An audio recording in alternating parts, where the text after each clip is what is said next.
Kita memulai perayaan agung sebagai umat percaya masa raya Paskah. Saudara, ada banyak hal, begitu banyaknya hal-hal yang dirayakan ya oleh umat manusia di bumi ini dan dirayakan dengan antusias dan dirayakan dengan sukacita, dengan segenap hati.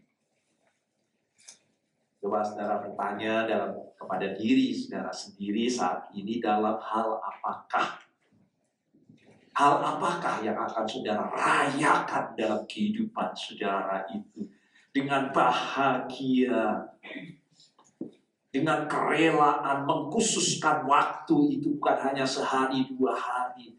Saudara sungguh-sungguh menginvestasikan waktu itu untuk perayaan. Saudara rayakan dengan segenap hati, saudara akan rayakan dengan sukacita, dengan syukur, dengan semangat, dengan gegap gempita. Dalam hal apa saudara akan merayakannya?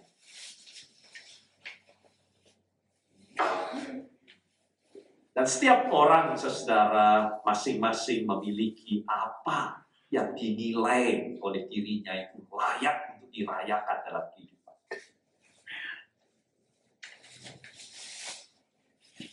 Mungkin bagian orang merasa pergantian waktu adalah hal yang harus kita rayakan dengan gegap gempita, maka banyak orang merayakan tahun baru, hal yang berkaitan dengan waktu.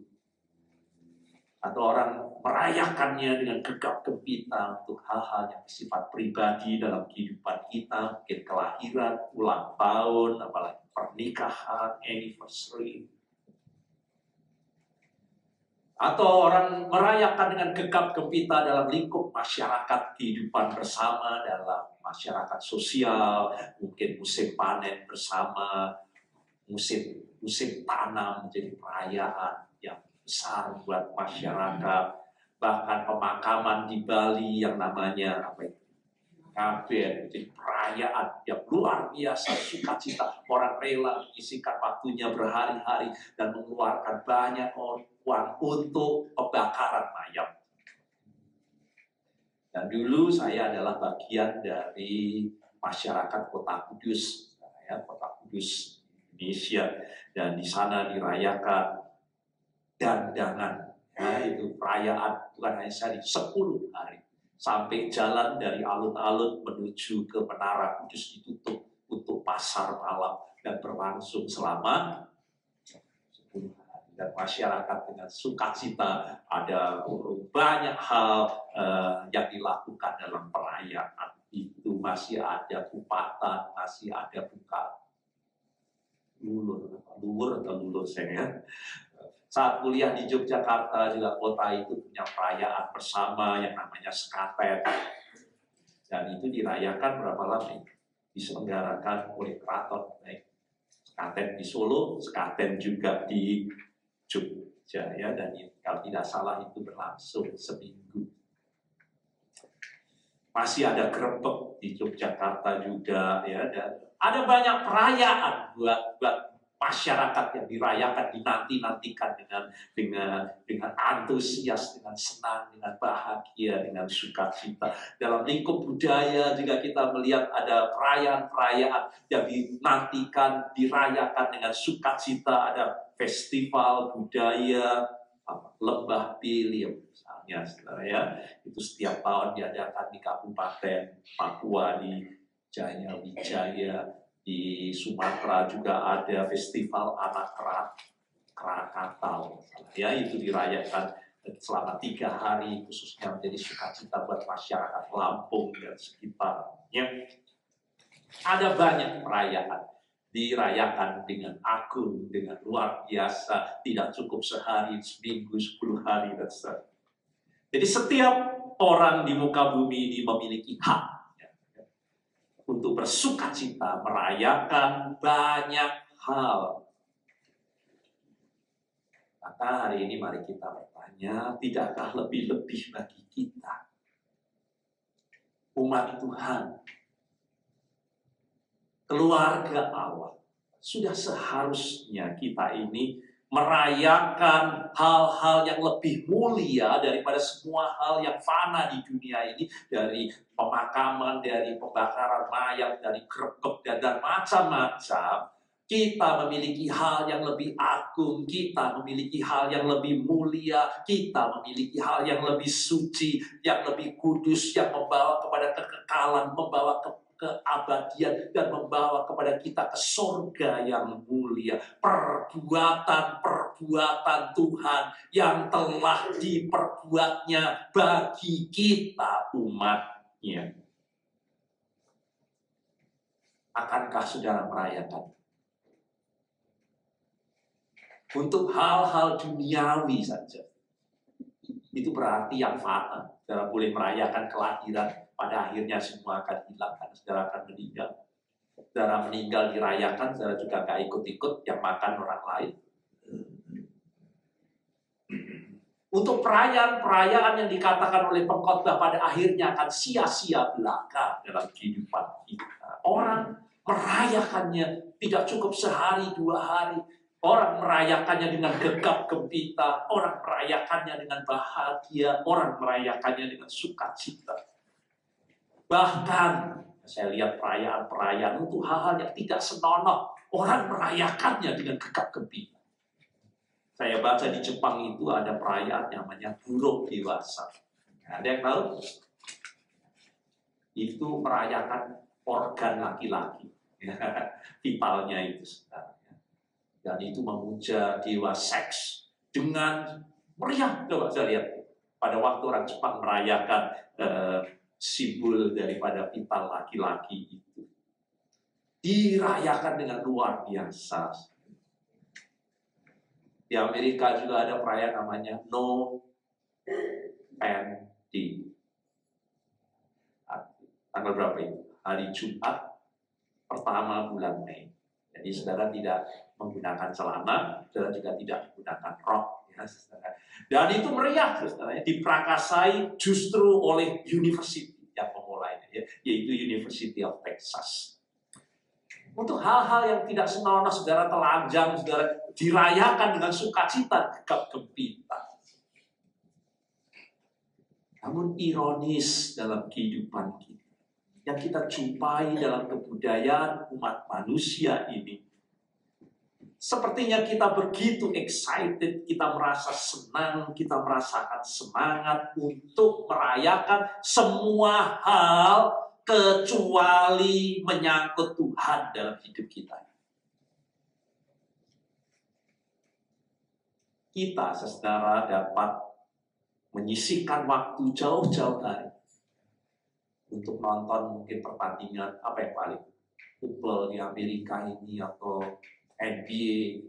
Saudara, setengah tahun sudah saudara persiapkan itu. Saya akan nonton, saya sudah beli tiketnya, saya sudah book, dan sudah bilang mungkin saya mau cuti tanggal ini dan seterusnya. Untuk saudara pergi ke arena olahraga, apapun itu ya, mungkin football, mungkin basketball, dan saudara datang dan saudara berteriak-teriak sampai paru-paru saudara mungkin mau pecah di situ, meletus, saudara melompat-lompat, saudara menangis haru pada waktu menang bersama dengan cheerleaders, demikian rupa untuk kemenangan tim yang saudara dukung. Saudara mengangkat tangan saudara dengan sorak-sorai luar biasa dalam kehidupan ini. Dan orang melihat semuanya tersenyum. Maklum, memang seperti itulah itu manusia. Untuk menyatakan fun, gemar, bahwa saudara sungguh-sungguh senang, bahagia, merayakan hal-hal itu, olahraga. Tapi anehnya, untuk hal yang lebih agung dan tak ada yang lebih agung, yaitu Tuhan dan karya dan perbuatannya dalam kehidupan ini. Kita sepertinya pelo tidak bisa untuk mengekspresikan sukacita kita. Seperti saudara sorak-sorai mendukung tim dan mengangkat-angkat tangan untuk kemenangan daripada tim. Kita tidak memiliki emosi yang tulus, kita tidak memiliki antusiasme untuk merayakan apa yang sudah Tuhan kerjakan dalam kehidupan kita. Untuk merayakan Tuhan. Lebih daripada sudah merayakan pembakaran mayat, lebih daripada sudah merayakan olahraga, kemenangan, dan sebagainya. Adakah kita mampu merayakan Tuhan seantusias dan sesukacita itu? Maka bacaan firman Tuhan hari ini, saudara, kita melihat hal yang lain daripada yang lain. Daud merayakan Tuhan di 2 Samuel pasal 6 ayat 5. Daud dan seluruh kaum Israel menari-nari di hadapan Tuhan. Merayakan Tuhan itu dengan sekuat tenaga, diiringi dengan nyanyian, dengan kecapi, gambus, rebana, kelentung, dan seracap. Dan saya bayangkan, mengiring tabut Tuhan itu, tabut itu simbol hadirat Tuhan. Jadi, di mana ada tabut, disitulah Tuhan ada di tengah-tengah Israel. Dan tak ada bagi Daud yang lebih istimewa dirayakan selain merayakan Tuhan dan kehadiran dalam kehidupannya. Tapi saat Daud bersorak-sorai sukacita merayakan Tuhan, mengiring tabut Tuhan, hadirat Tuhan itu, kita tidak membaca ayat berikutnya, ya, dan saya akan ceritakan apa yang terjadi setelah. Istri dari Daud itu bernama Mikal, hampir sama dengan nama saya. Mikal, anak perempuan dari Saul, yang menikahi anak Saul. Ternyata melihat semuanya itu bukannya bersukacita. Mikal sangat mementingkan, artinya mengkhawatirkan dan peduli dengan status daripada Daud. Masa raja loncat-loncat, nari-nari seperti itu. Baginya merayakan Tuhan dengan cara seperti itu membuat ini raja tidak pernah bermartabat, tidak terhormat, tidak berwibawa.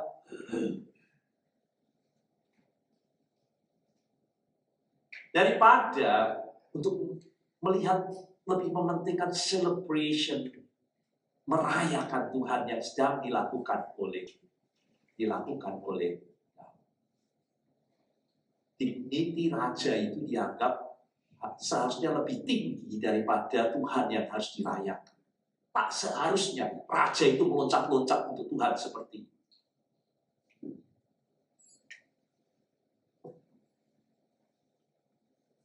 Dan kita lihat bacaan berikutnya, ia marah kepada suaminya karena terlalu antusias merayakan Tuhan, merayakan ibadah hadirat Tuhan itu. Saya baca firman-Nya. Ketika tabut Tuhan itu masuk ke kota Daud, sungguh-sungguh sudah masuk ke Yerusalem, maka Mikal, anak perempuan Saul, menjenguk dari jendela, ngintip dari jendela perayaan bagaimana Daud merayakan Tuhan, lalu melihat Raja Daud melompat-lompat serta menari-nari di hadapan Tuhan. Raja ini sedang merayakan Tuhan dalam kehidupannya. Sebab itu ia memandang rendah Daud dalam hatinya. Maka ketika Daud pulang untuk memberi salam kepada seisi rumahnya, maka keluarlah Mikal binti Saul mendapatkan Daud, katanya, betapa raja orang Israel yang menelanjangi dirinya pada hari ini di depan mata budak-budak perempuan para hambanya, merasa dirinya terhormat pada hari ini, seperti orang hina dan tidak malu menelanjangi dirinya. Itulah perkataan istri Daud saat Daud merayakan Tuhan. Maka Daud berkata kepada Mikal, di hadapan Tuhan, itu artinya yang dilakukan itu merayakan Tuhan. Ini di hadapan Tuhan yang telah memilih aku dan menyisihkan ayahmu. Itu berarti Saul disingkirkan untuk jabatan dari Daud. Itu berarti aku ini menjadi raja oleh karena siapa? Tuhan. Dia yang harus saya rayakan.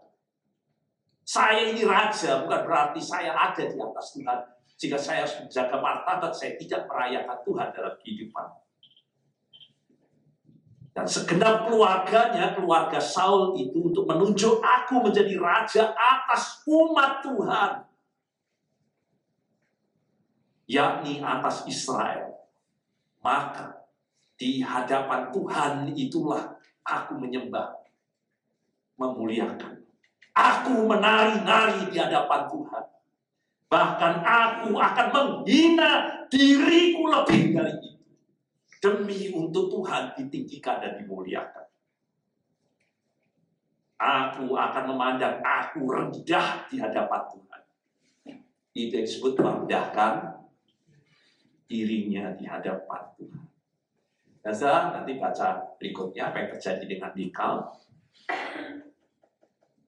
Mikal binti Saul tidak mendapat anak sampai matinya. Zaman itu, saudara, mandul itu dihayati sebagai kutukan dari Tuhan.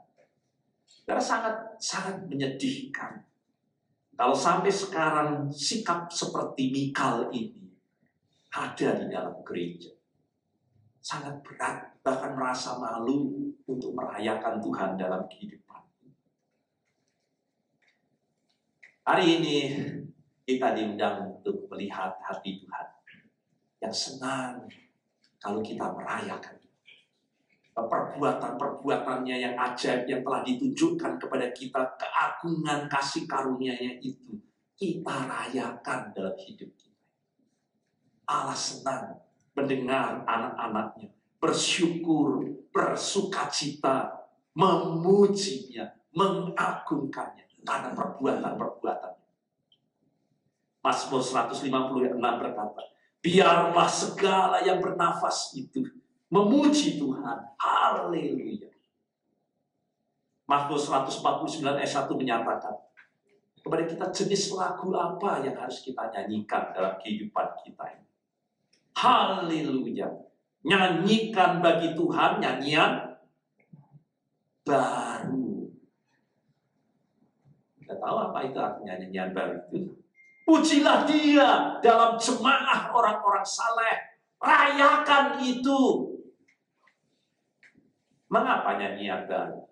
Nyanyian baru itu berarti Allah selalu sesuai dengan Allah, selalu melakukan hal-hal yang fresh, yang baru dalam hidup kita sesuai dengan firman-Nya. Bahwa anugerah kasih karunia-Nya selalu baru setiap pagi. Dan sesuai dengan perbuatan Tuhan yang selalu baru dalam kehidupan kita itu. Rayakan itu. Pujilah Dia, sembahlah Dia dengan perbuatan-perbuatan yang baru setiap hari, baru setiap pagi dalam kehidupan kita. Maka hari ini, saudara, kita memasuki Minggu Prapaskah pertama dalam masa raya. Masa yang harus kita rayakan sebagai umat Tuhan. Masa Raya Paskah 2025. Karya agung yang tak akan ada tandingannya dalam kehidupan kita di dunia ini. Karya agung Allah dalam Kristus Yesus melalui kematian dan kebangkitannya. Itu adalah puncak perayaan iman kita. Nggak boleh merayakan Natal, nggak boleh merayakan apa. Tapi puncak daripada semua karya Tuhan dalam kehidupan kita ada dalam kematian dan kebangkitannya itu. Adakah saudara menyambut masa Prapaskah 14 dari mempersiapkan? Adakah saudara sudah mulai hari ini, karena ini hanya tinggal beberapa minggu, sudah mengagendakan kalender saudara, kalaupun ada apa saudara cuti, ini hari perayaan untuk Tuhan. Tak ada yang lebih agung daripada perayaan ini. Baik itu Kamis Putih, baik itu Jumat Agung, dan kemudian ke atau saudara, saya pilih salah satu saja. Ya, adakah kita melihat keagungan undangan Tuhan untuk merayakan hal ini? Ini perayaan puncak dari iman kita. Dan tanpa perayaan ini, saudara, semua perayaan yang lain yang saudara lakukan dengan gegap gempita, kelahiran, anniversary, rumah, jabatan, apa yang membuat saudara merayakan dengan antusias, menjadi sia-sia, tak ada artinya. Karena hanya perayaan ini akan membuat kekekalan dan keabadian dalam kehidupan. Tanpa perayaan ini, semua perayaan yang lain hanya sia-sia dan duniawi dan fana. Maka saudara, mari kita sambut dan mari kita rayakan masa raya Paskah ini, perayaan teragung, perayaan termulia, perayaan terkudus dalam kehidupan kita, perayaan terbesar dalam hidup kita. Sebagaimana pemazmur yang berkata, I will celebrate and be joyful because of you, Lord, have saved me. Maka aku akan bersorak-sorai. Sebagaimana Daud bersorak-sorai, karena Tuhan, dan hatiku gembira, sebab Ia menyelamatkan aku. Adakah yang lebih daripada itu? Maka menurut saudara kita lihat keempat Injil, kebangkitan Yesus itu dari kematian, Ia bangkit dari mati, terjadi pada hari apa? Pada hari pertama, yaitu hari Minggu. Hari Minggu itu hari pertama buat orang Yahudi. Atau kalau saya lihat di ayat yang lain disebut hari pertama setelah hari Sabat. Ya, setelah hari Sabat. Itu sebabnya kita merayakannya kemudian pada hari Minggu bersama-sama sebagai hari Tuhan. Perayaan kebangkitan Tuhan itu sesungguhnya terjadi setiap hari Minggu. Hari Minggu itu secara sesungguhnya adalah perayaan bahwa Tuhan Yesus itu bangkit, bahwa Tuhan Yesus itu hidup, bahwa Tuhan Yesus itu menyertai kita, bahwa Tuhan Yesus itu ada di tengah-tengah kita seperti tabut perjanjian itu. Sebagai simbol daripada hadirat Tuhan dalam kehidupan kita. Kita dapat berada di hadirat-Nya yang Maha Kudus itu. Setiap hari Minggu adalah hari yang dikhususkan Tuhan. Bahwa Dia mau hadir di tengah-tengah kita. Adakah kita tidak merayakannya? Dia yang hidup, Dia yang bangkit, yang mengampuni segala dosa kita ini. Yang mengampuni segala kegagalan dalam kehidupan kita ini. Dia yang mengasihi kita, yang tanpa bersyarat. Dia yang menerima ketidaklayaan kita yang seharusnya menerima maut dan murka Tuhan. Dia yang memperlengkapi kita untuk masuk dalam keluarga rohani. Menjadikan tubuhnya sebagai tubuh Kristus di dunia ini. Dia yang melepaskan kita ini dari segala rasa takut dan khawatir dalam kehidupan kita ini. Dengan memberikan janji, Dia akan mengendalikan kehidupan kita ini. Kita dapat mengalami kuasa-Nya untuk mengatasi baik sakit penyakit dalam kehidupan kita, penderitaan, kebiasaan buruk dalam kehidupan kita, untuk dipulihkan oleh Tuhan. Dia yang akan membebaskan kita dari rasa malu kita, dari segala kebencian dendam dalam kehidupan kita. Dia yang akan memberikan firman-Nya dalam kehidupan kita. Dan sudah dapat terus tambahkan, Dia menebus, memerdekakan kita. Dan kalau kemudian kita mau daftar seterusnya, apa yang telah Tuhan kerjakan, Dia yang bangkit, hidup, dan menyertai kita itu. Sebuah pujian mengatakan, andai kata laut ini tintanya pun, dan langit ini kertasnya, tidak akan cukup dan memuat keagungan cinta kasih Tuhan dalam kehidupan kita ini. Adakah kita tidak merayakannya? Adakah kita tidak bersyukur dan bersukacita menyambut perbuatan setiap hari Minggu? Mengapa kita dipanggil bersukacita? Karena Tuhan bangkit, hidup itu ada bersama dengan kita. Ini hari Tuhan, hari untuk kita mengagungkan dan memuliakannya. Worship, ibadah is a festival, celebration, merayakan Tuhan dengan semua daftar yang luar biasa untuk kita rayakan dalam kehidupan. Maka jangan datang ke gereja seperti saudara datang ke funeral. Muka saudara dengan duka dan paksa, mungkin karena dijiwit istrinya supaya datang ke gereja. Dan saudara datang juga dengan miring ke kiri, miring ke kanan, pulang juga masih ngomel-ngomel. Seperti saudara ini datang ke tempat duka. Kita merayakan Tuhan.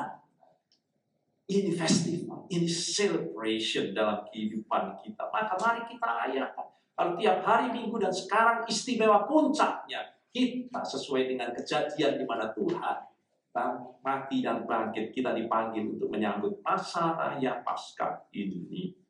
Saya baca Wahyu yang dikatakan bahwa sesungguhnya perayaan-perayaan kita setiap hari Minggu dan perayaan kita dan perayaan masa raya Paskah ini merupakan perayaan yang teragung, puncak dari segala perayaan, dan ini adalah percobaan buat kita untuk merasakan surga.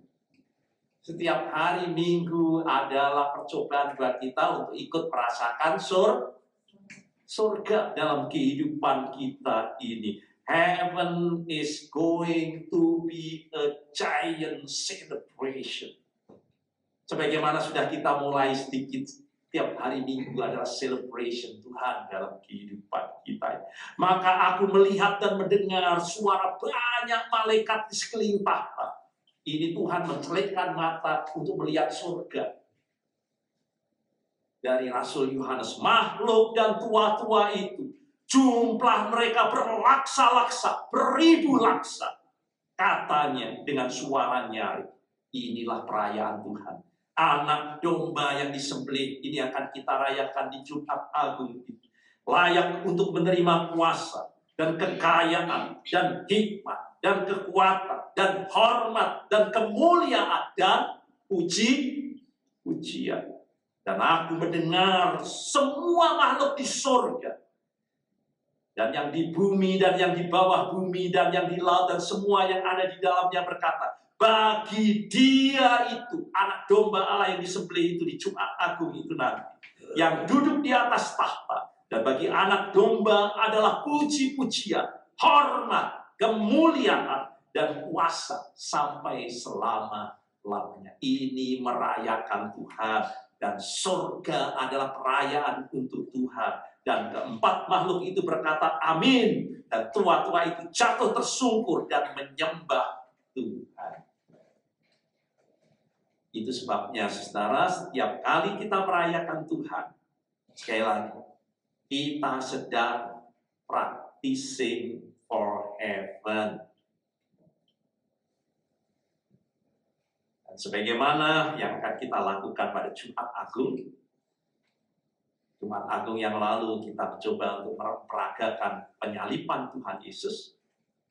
Dan Jumat Agung yang akan datang untuk kita rayakan bersama, kita akan diajak mencicipi surga, yaitu penuh dengan puji-pujian. Maka peristiwa Tuhan sampai dengan kebangkitannya akan disajikan dalam bentuknya, ya, kita akan melihat kantata bagaimana surga penuh dengan pujian, ya, dan kita juga akan memuji-muji Tuhan pada Jumat Agung untuk practicing for heaven, saudara. Maka mari kita siapkan diri kita agar kita merayakan. Inilah perayaan teragung dalam kehidupan kita, dan sudah kita masuki dengan Minggu Prapaskah pertama. Kiranya hati kita bersukacita, kiranya hati kita bersyukur, kiranya kita merayakan Tuhan dengan segenap hati kita.